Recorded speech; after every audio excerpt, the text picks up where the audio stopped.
So the panel is about innovative medical devices, as you see. And we have ideal people for conversation. We have 4 innovative companies transforming healthcare and medical technology in their own unique way. So from breakthrough therapies to diagnostics, monitorings, and so on. So we would start with like a really brief introduction for each of one of you, and then 3 rounds of questions. And if we still have time, we can have questions from the audience. So let's start with Diego. Diego Stone is a co-founder and CEO of Qunity. They're really driving breakthrough innovation in drug discovery. This is not his first startup. He was in agribusiness before and still has the startup on that. He has over 7 years of experience in different deep tech startups. He holds a master's degree in chemical and biomolecular engineering, MBA in agribusiness from University of Sao Paulo. And thank you for coming. So the next speaker is Marko Grujić. He's a founder of Neuroblast and a pioneer in applying gaming and technology in rehabilitation in Serbia. He has a background in electronics and telecommunication. He has developed advanced solutions in IT and IoT industries. And his innovative work in rehabilitation technology has gained recognition and various prizes. So thank you, Marko. Thank you. So next speaker is Yanis Anastasiadis. I try to be fast. He's a VP of Design and User Interface in Huma, UK company. He's experienced leader in design and user research, product development with a strong healthcare focus.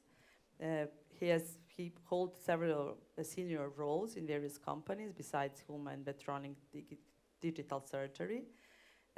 He holds a master's degree in the industrial design and bachelor in science in product and system design engineering. Thank you for coming. Thank you. And in the end, Željko Mladenović, easier to pronounce. He's a director of software engineering and software architect at Histosonics, with over 25 years of experience in medical device software development. He holds a bachelor degree in computer science from University of Novi Sad, but he's in US since 2005. He specialized in medical devices innovation, FDA and ISO regulation, software engineering, cybersecurity, and so on. Thank you, Željko. Glad to be here. So in the first round, I wanted to give a chance to all of you to introduce what your companies are doing. So Diego, we can start with you. So I know it's really hard to simplify what Qunity is doing, but for somebody first time hearing, what is it actually doing and how is it transforming drug discovery? Perfect. First of all, hvala na pozivu. That too much. But we are quantum tech, you might say. We're working with quantum electrochemical applications for drug discovery. So it might sound like a mouthful of words, but what we're doing at the end of the day is we are able to, through quantum electrochemistry, analyze the electric potential signature of different molecules interference with one another. So kind of like we're measuring, like what you would do with a multimeter on your power outlet, we're doing that for pairs of molecules. And we're getting that electric potential signature from each of these interactions. And from this, we can get all sorts of binding affinity parameters, be it biochemical, biophysical, kinetic, and even thermodynamical ones. And we do so, and this is a piece of the equipment I just brought, just a tiny, let's say, part of the heart of what we're doing. So this is actually the slate, which on top of it, we have the microfluidic device we work on, but on top of this gold, this is a gold-plated, in this case glass, but the ones we work in the lab are silicon wafers. We're able to analyze these different molecules at a room temperature and room pressure, so at a very, let's say, accessible and cost-efficient way, and get all these sorts of parameters that nowadays are analyzed through usually optical devices that either cost too much or they have some issue with resolution. And with this new technology, we're able to reduce the cost drastically, like 80 to 90% most of the times, while retaining a very high resolution and precision. So this is let's say, in quantum, you do have, let's say, the quantum computing side of it, which is getting lots of hype right now. There's also this area of quantum sensing that's getting lots of tractions. We are also part of the World Economic Forum uplink cohort for we won the quantum challenge this year. So we are bringing these other applications of quantum sensing, in this case, for drug discovery and advanced diagnostics, to the market. And that is exactly what we're doing in Qunity. This actually started as a research collaboration with the University of São Paulo and University of Oxford for the past decade or so. And just a couple of years ago in 23, we founded a company. So we did a spin out of this collab, and we got it up and running. And now we have operations both in Brazil and the US, which is actually going to be our HQ starting in December, where we're getting some very nice grants from foundations, from the government, and from other entities to take this tech outside of the lab conditions which we're working on, and now into a real-world device for not only big pharma, but also smaller pharma companies, biotechs, and universities to work with. Really interesting and really complicated, Yes. but you made it clear. So Marco, can you tell us the story about your company, what Neuroblast does, and how did you start with that? Yes, actually, Neuroblast was established in 2021 out of pure need. I'm a hardware software engineer, and before this, I mean, we still have that company. We made the largest IoT network in this part of Europe. I was good with electronics and all that, but my wife got diagnosed with multiple sclerosis after the childbirth. So her condition started deteriorating really fast. And we found some specialized clinics for neurorehabilitations that include neuroplasticity and all that. But it was at first, it was very good for her to work out and to do that kind of rehabilitation. But after 2 months after the clinic, and those clinics are very expensive, her condition started to getting back to the old, getting worse and worse. So I wanted to help her and to ask her what does she need to bring at least something from the clinics at home to ensure the continuity. So we went there to the clinics. I saw what we can do. We already had our production in Shenzhen, so with the previous startup. So then we had resources, and we made the first prototype, and she was starting working out at home, but we still need a lot of funding, so that's why the Neuroblast actually started after the StarTech. It's one of the first accelerators here in Serbia. And when we get the first funding, after that started, we were getting more and more grants and all that. And after a few years now, we grew up in the real company. We have a lot of employees, and we won on several competitions with EIT and Roche. We also won as most innovative startup in Emirates this year. So now we are starting to sell, and we are making the devices for home rehabilitation, and especially for children with cerebral palsy. Very nice. And you will demonstrate your tools on Yes, I brought in it. in Nikola Tesla room after this panel, so you can see it, and you make really rehabilitation looks easy or fun. That's I'm sure a big plus for patients. Yes, they like it very much. I will tell a little bit more about it later. Thank you. And Yanis, Thank you. what are the core problems in healthcare that Huma is actually trying to solve with the technology? Where was the gap that you found? Place to fill in. And so Huma, to start with, Huma makes it simple to build regulated medical applications that are all AI-driven. How we do that and why actually we do this. We have seen the company is headquartered in London. What we have seen is that all the medical apps, they are built in isolation. So you see hospitals, you see clinics that there are very innovative solutions, but they stay isolated in the context that they have been designed and built for. Now, what Huma does is with a single foundation layer that we call Huma Cloud Platform, everyone can build medical apps. We have a user interface that is open to anyone, from 2 people in a garage to a university team, but to a young startup as well, that they can configure a medical application and deploy it in days. The application will be a Class 2B EU MDR application in Europe or FDA in the US. The whole platform has been certified and is compliant. And what we're trying to do now is to bring all these technologies that have been built in isolation into a single foundation layer that we call Huma Cloud Platform, and allow others to build and scale their technologies.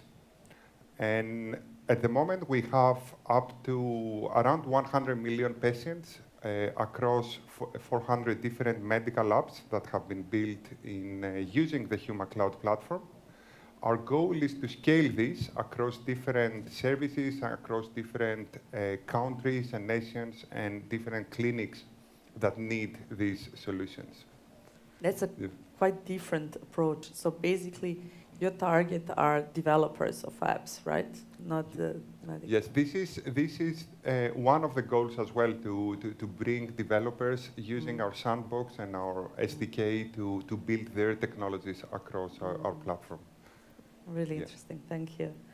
And Željko, like what I saw and listened and read about histosonics, it's a pioneering, if it's true, in non-invasive approach to treatment cancer. Can you tell us more about it? Yeah, it's a totally non-invasive approach for treatment of tumors, and basically, patients, with these, diseases, they, either need to undergo surgery, chemotherapy, or, some kind of, radiation therapy where, recovery from surgery takes, long, you have other risks associated with, with surgeries. Chemotherapy, usually, leaves those patients, feeling miserable for, weeks, later, and, radiotherapy, those different modalities, they target, the tissue that, you want, but there is also, side effect of impact on, surrounding tissue. So, histotripsy, doesn't have any of those, side effects. It uses a focused ultrasound to cause acoustic cavitation at the, focal spot. So basically, you have like something the size of a grain of rice that we call bubble cloud. So, this sound that we emit pulls micro bubbles of gases that are naturally present in our body, and forms that kind of grain of rice, and that is basically it's kind of pulsing. It's very vigorous, and makes cells shrink and expand, and they eventually just burst. So it's mechanical ablation of unwanted tissue. And technology has been cleared by FDA in 2023 for treatment of liver tumors. We treated about 2,500 patients, so far in US and in Europe. Kidney trial has been completed. We should be submitting FDA application beginning of next year. And there is currently a clinical trial going for pancreas in Barcelona. So that's initial trial that should hopefully lead to additional trials, and hopefully commercial product in 2027. Wow, this is what I actually wanted to ask next. Is there a different organ that you're interested in? That's great. Yeah. So now we would like to kind of deeper insight of what your companies are doing, what you're doing. So Diego, I mean, you and Marco, you're more of a startup, and as a startup and really cutting edge technology, what is the path that you have to now pass from a prototype to major pharmaceutical labs, which I guess it's one of your goals? Yes, a great question, Branka. So basically, we're doing several proof of concept validations right now. Some of them with big pharma, some of them with universities, and some of them with smaller pharma companies. Because since these are our target customers and potential partners, we wanted to work with all of them in different applications of this tech. For instance, we're working right now with Merck KGaA, the German Merck, not the American one, and they're working on library screening, which is a very interesting application that they have. Basically, the idea is to screen libraries of theirs and of their partners, as in to understand and identify potential molecules for their research purposes or research theses they have. That is number one. Number two, for instance, is one we're working with smaller pharma. It's a biopharma actually from Arizona, and they're developing their own AI drug discovery tool. And one of the issues they have run when they're doing this sort of development is that the existing technology with which they would validate their model is expensive. So how do you validate a lot of data, and how do you validate a lot of outputs from your algorithm if the tech you need to validate it with would be prohibitive in cost-wise?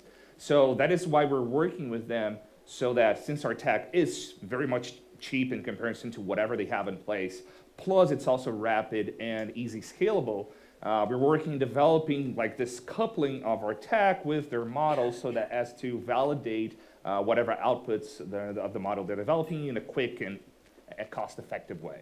So working with these potential target customers has been the way we have gotten, not only as to get funding, because it has provided us with funding, but also to get traction and get market validation, which we believe is a crucial step for what we're doing right now, which is getting the prototypes ready. So simultaneously to that, we are developing with federal institutions back in Brazil the fully commercial prototype. We can do this in the lab, but it's a Frankenstein on the bench, so it's not commercially sellable.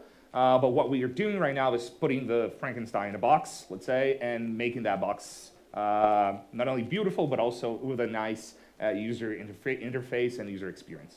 And so, as somebody coming from AI Institute, I really appreciate that you actually think about developing AI models and need to test. But then what is really cool about it is, and you told me yesterday, do you need to have an expertise to use the chip? Yes, we don't need a very deep expertise, because since we're designing this equipment to be pretty much easily handled, our go-to target is for a lab technician to be able to operate this. Current equipment like SPR technology needs usually a very well-trained PhD to operate. And that also accrues to all the costs the companies have in terms of personnel, in terms of training that they need to work with. So by allowing this to be a very easy and approachable tool, like for example ELISA is, which is kind of like our benchmark into what we're doing, we want this to be pretty much reached by all different audiences, all different markets which are working in this area of biotech. Great, thank you. And Marco, I mean, you said it's basically a home device for home rehabilitation. How then you reach the patients? Do you need a doctor's prescription, or anybody can purchase it? Or? Well, yeah, it is our main intent was for people, and especially people with neurodegenerative diseases and kids with cerebral palsy, to use it at home. But at first you need to start from the clinics. So we right now Neuroblast is it can be found in 4 clinics here in the region, in 2 largest ones, in Belgrade and in Niš and in Zagreb. So we had really good feedback in the past 6 months, where because the kids loved it, because we are not doing something especially new. Gamified rehabilitation is here for at least 7 or 8 years. I mean, when it became popular, but in the last 4 or 5 years, the clinics and physiotherapists understood that it is really effective. And especially for the children, when there is not only that dimension of working out and physical rehabilitation, there is always a very important component with mind and the happiness to enjoy the rehabilitation, and then they will want to do rehabilitation. Right now, we know in some clinics, an example, making the kids work out with that some of the boring workouts, and then they promise them you will have a neuroblast for an hour and a half if you finish this. They're like, cool. okay, I will go through this, and then, so, but yes, our main intent was to make, because Maria's idea, my wife's, because she's the CEO of the company, her idea was to replicate something that is already in the clinics, but to be possible to use it at home, because she needed, and we know a lot of people need it. There is a really grim statistics,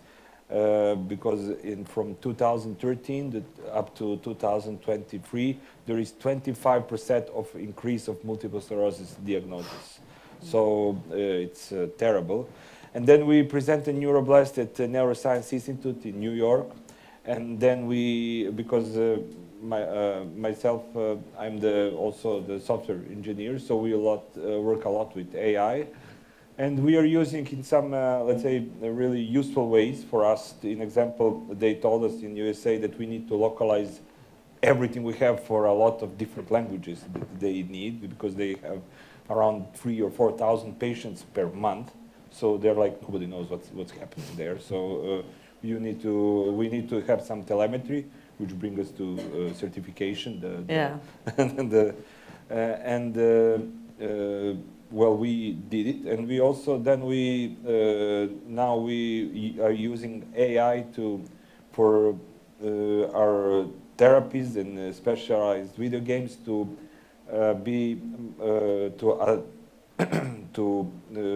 go much better with the behavior of in example of the child and everything, to try to learn from it and to make his therapy for that day, because with neurodegenerative diseases you never know how your day is going to be. Sometimes it's going to be better, sometimes it's going to be worse. If it's hot, it will be terrible.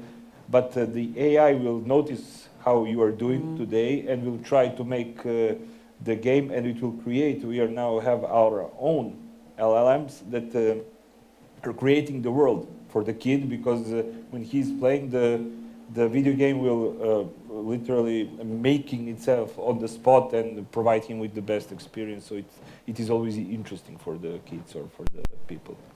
So in total, that is what we are doing now. We have we finished with CMDR certification, but in order to sell it much more easily, we will see, because we want to get to the people homes. For the clinics, it's easy. We saw it to the clinics. They already saw it, and they will just buy it, and they already bought it and used it. So it was easy sell. Yeah, and everybody has AI. It's strange, Yanis, that you're not using AI in your platform. So Yanis, now we heard everybody changed the way of their working or product in way development. So what is your insight from the beginning till now, how the platform is shaped through the experience that it passed? Yes. So of course, many of the workflows that we have delivered through the cloud platform have been optimized in a way that today we are using AI, we are using artificial intelligence. The platform is also fully regulated, so all these algorithms have been validated and they are compliant to use. Some examples include, for instance, clinical note-taking, that when you have a platform for remote patient monitoring, clinical notes are very important from the nursing staff.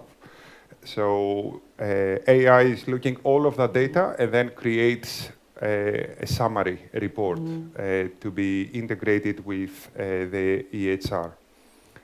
Another way that is also available to everyone is that our users can interact with the cloud platform with AI, with a simple prompt.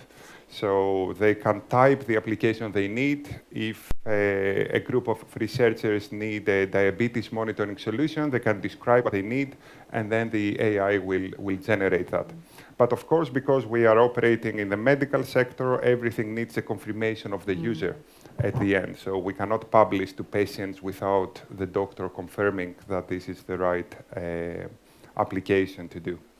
And now, how do we want to scale these technologies, and how we have seen that so far it has worked? So we definitely need partnerships, and we definitely need to learn from others. And this is why we have created this Innovators Hub, where people, developers, but also people with less development knowledge can actually utilize the platform and continue building their solutions on the Huma Cloud platform. You can also see it as a marketplace where people can bring their technologies and then scale it with the large hospitals that we all already work with, but also more client bases. Okay, Yeah. thank you.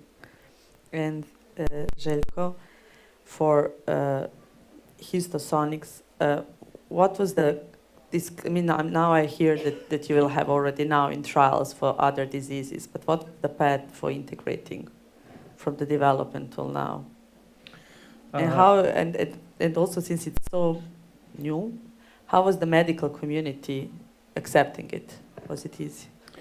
Yeah, so basically the company was founded in 2009, so it took a while to get here, because simply when you have truly novel technology, you have the longest possible regulatory path. So, you have to jump through every single hoop that, FDA, puts there, for you. So, basically, we got that clearance in, 2023, and currently our device is in 9 out of 10 biggest, cancer centers in US. And I think, when it comes to, adoption, this physician that we're working with in Barcelona, Dr. Vidal-Jovet, he's one of the most famous surgical oncologists. Basically, there is a video of him on our website where he says that he's been waiting for this all his life. Because, he knows all other, modalities and, limitations, and this, solves most of these, issues that he has with other, devices. So, basically we have about 100, devices currently, sold, and, planning to do into all of these other, applications, including, breast cancer, prostate, and eventually, brain.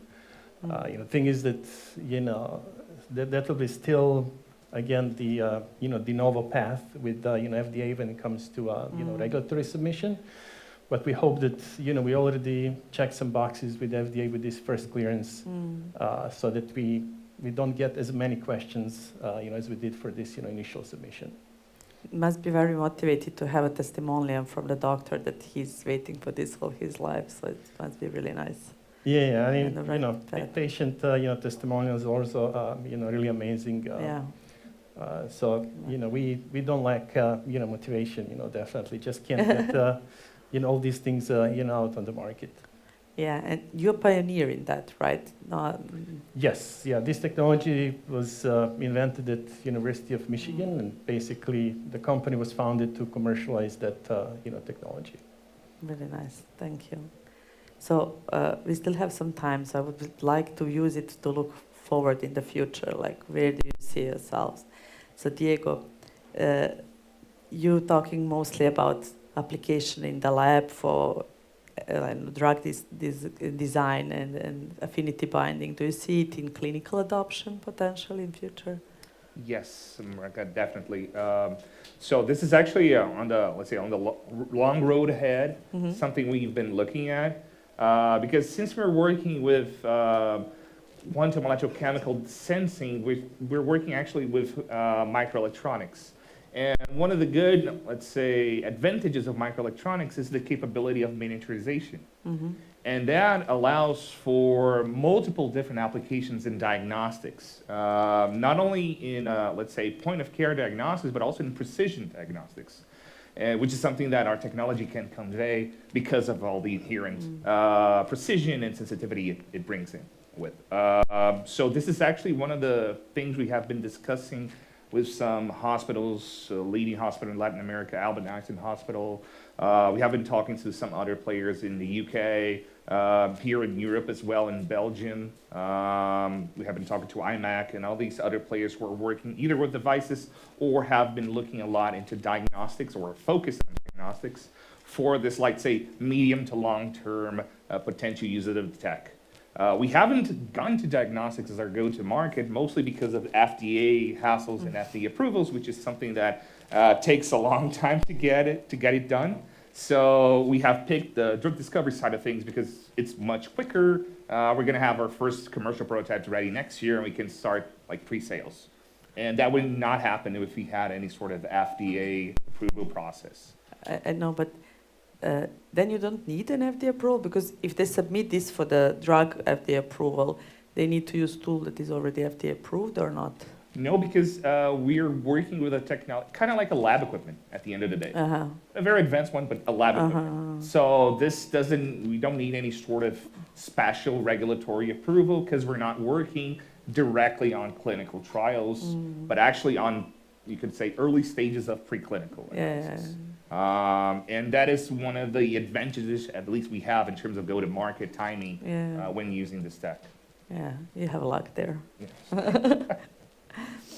And Marco, where are you now? Like, where is Neuroblast now, and where you would like to be in future, like 5 years, let's say?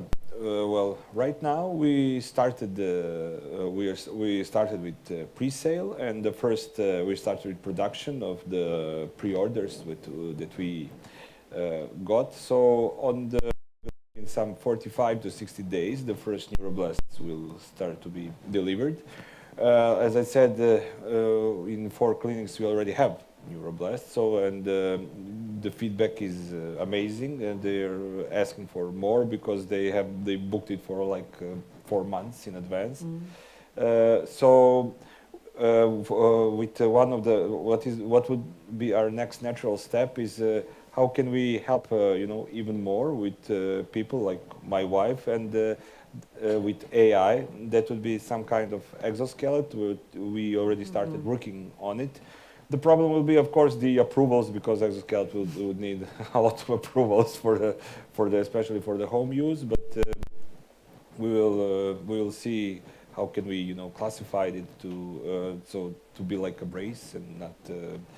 But the most important thing is that we know what to do, and together with our, I think, best clinic for neurorehabilitation from Niche Neuromedic, they want us to work together. They already have all the accreditations for doing the clinical research for UK, USA, and all that. They are already doing a lot of clinical research.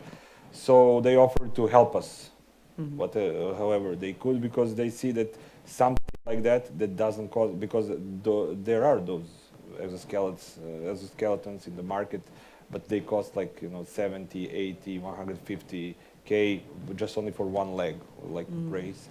So our target price is, because they saw with Neuroblast we did basically the equipment that they paid for, in example, 40 or 50K, we made it for 2. So they're like, okay, let's do all kinds of stuff then together, and give it to the people, and we will help you develop it with our clinicians and our research. So we will join forces with them in the next month or 2.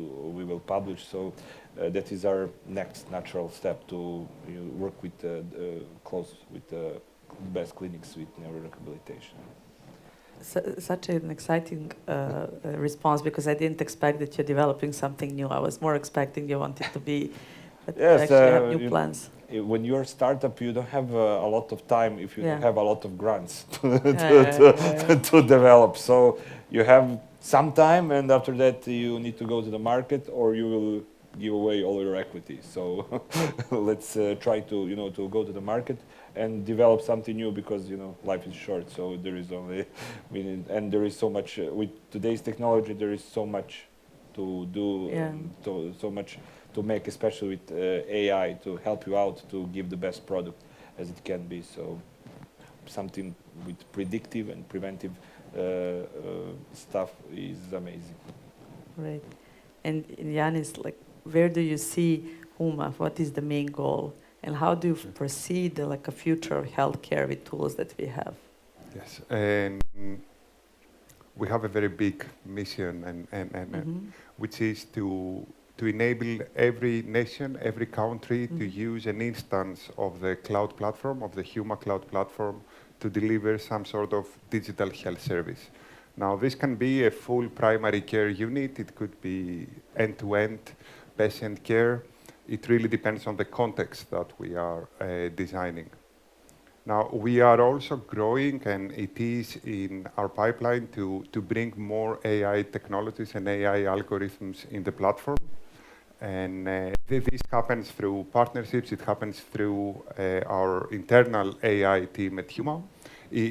As we have all mentioned, to get them compliant and EU MDR, FDA approved, it takes time.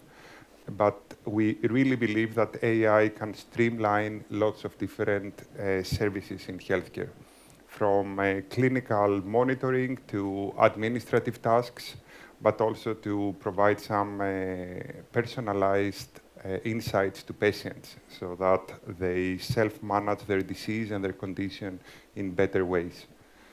Now, how we can do that is something very, very complex. We work with different governments already. We have deployed our solution in EU countries, in the UK as well, in the US. It takes time, and it's being built with the right partnerships and bringing teams together with a same goal to enable this AI first and patient first care. And since you said working with government, so what is the readiness of I don't know, like digitalized healthcare system that you can apply? Or do you have like your tool? Yeah. Do you have like a threshold? Like, do you know where you can do it or not?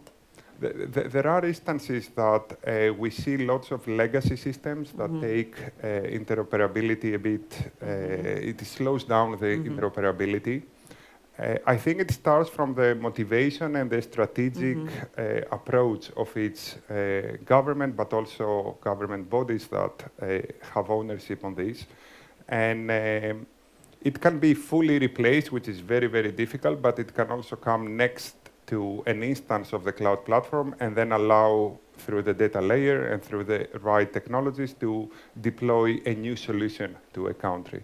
So we have seen in some instances that innovation takes a bit more time because education and training are also very important and critical to this. But we also see more progressive people, more progressive bodies that take initiatives, and they have really built, this patient-first approach where data flows amongst all the different parties in a seamless way. So basically you're saying where there is a will, there is a way, right? Yes, okay, exactly. That's good to hear. And Željko, when you already mentioned that there are new indications that you are now in the process of approval and thematic clinical trials, what are the goals in the future for you?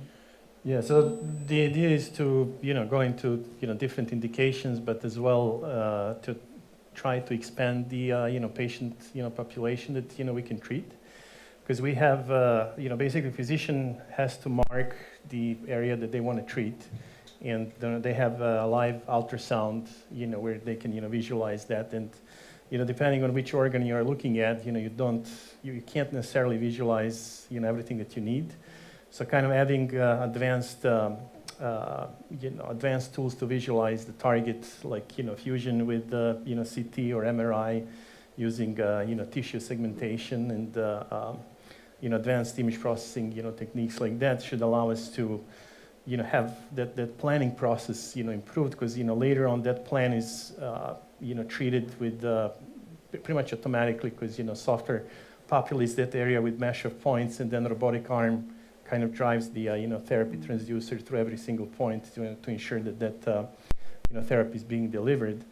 And then we also want to monitor that therapy in real time, because it's sound, while you can't necessarily hear it.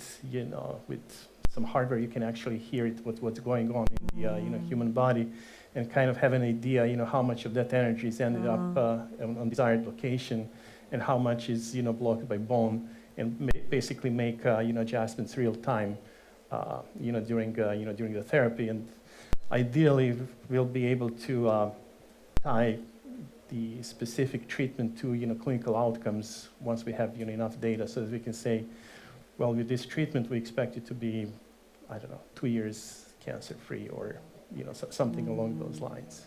Really nice. I mean, we are lucky that we have people using technology for healthcare, which I think it's the best thing to do. And so we have 2 minutes because it's here 4, no? So maybe if we have questions from the audience, I'll leave it to them. Any questions? Okay, if we don't have questions from the audience, I have questions. Just one. Because we heard so many times now, like FDA regulation or whatever regulation, and takes time and slows down. So, like, really short, are you then thinking that we are over-regulating it? Or you think it's just enough amount of regulation? That's a great question. Hopefully there's no one from any regulatory body here to hear my response to it. But I do think there is lots of improvements that we can do in terms of regulatory efficiency. Hopefully AI and all these other data-driven tools are going to be helping us out in doing so. Because yes, we do need regulations, that's obvious. We don't need anything that doesn't work or has like some nasty side effects to get approved. But there's a lot of bureaucracy that goes on and around the process, which can be trimmed down. So I do believe there is lots of room for improvement in terms of regulatory efficacy and efficiency. And hopefully that takes place in the following 10 years, decade or so, with all these improvement in data-driven sciences and data-driven tools that will allow for this to happen. Marco is nodding. Do you agree? Yes, yes. As Diego said, especially I think it's of course it's needed, but it's definitely over-regulated for devices class 1 and class 2, because it's usually not invasive and everything, and we need to do a lot of papyrology for something that not even sometimes doesn't come in contact with the human body. So I mean, it's not it's not normal to spend a year for trying to regulate, and it's really expensive. So I know, because we finished with CE-MDR, and after a few months we got it for both of our devices. But now I'm really, scared. What are we going to do for the exoskeleton? Because can we afford? I mean, we will make it. It will work great. But can we afford to commercialize it? So that's the question. Yanis, your impression? Very, very important points, the ones mentioned. I think we definitely need regulations. I think, especially in Europe, the EU MDR is very solid in regards to what it's asking from the companies. Now, what I have seen, and due to my role at Huma, I have been part of the journey to regulate fully the company. And I'm also internal SME at Huma. What I have seen is that I believe that the regulations need innovation as well, because sometimes they are written for physical products, hardware products, and talk about digital products, which it's very, very different what you deliver to the end user.